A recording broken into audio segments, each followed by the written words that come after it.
Gusto mo rin ba magkaroon ng pera? Siyempre ako rin, no? Pero alam nyo ba na merong way si God in order for us to have money? So pakinggan nyo tong video na to. It's very interesting.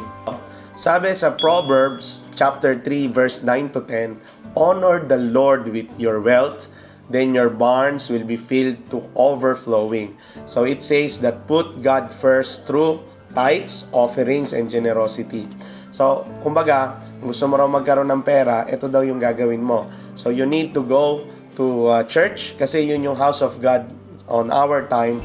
Doon mo makikita yung bahay ni God. Then we need to give our offerings. Yung sinasabi dito is hindi yung dishonest money. So alam naman natin na maraming issue right now in the Philippines about corruption.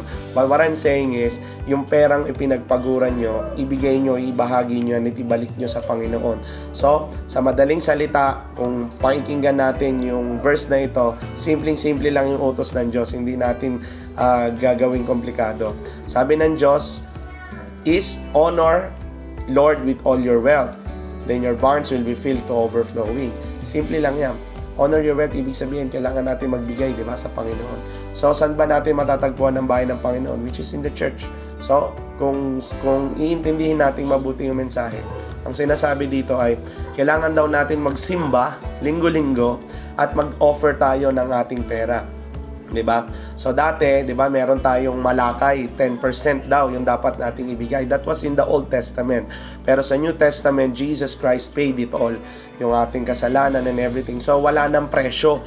So ang ibig sabihin dito, offer, which is yung bukal sa loob mo. Yung talagang galing sa puso mo, kahit magkano pa yan, basta galing sa puso mo, dahil yung tinitingnan ng ating Panginoon is yung puso mo na bukal sa loob, no, yung inaalay mo yung offering to the Lord. At the promise is, yun nga, pupunuin ng Panginoon yung iyong barns with overflowing blessings. So, simple lang yan. Magsimba tayo linggo-linggo, mag-offer tayo ng pera natin na pinagpaguran, at ang kapalit noon na hindi tayo mawawalan ng pera, bagkus pupunuin tayo ng Diyos araw-araw. So, if may natutunan kayo at gusto nyong i-share din ito sa mga taong walang pera at gusto magkaroon ng pera, pero susunod tayo in God's way. So again, remember that our God is good, our God is awesome. Magkita-kita tayo ulit for tomorrow's video in Yeshua Daily. God bless everyone. See you.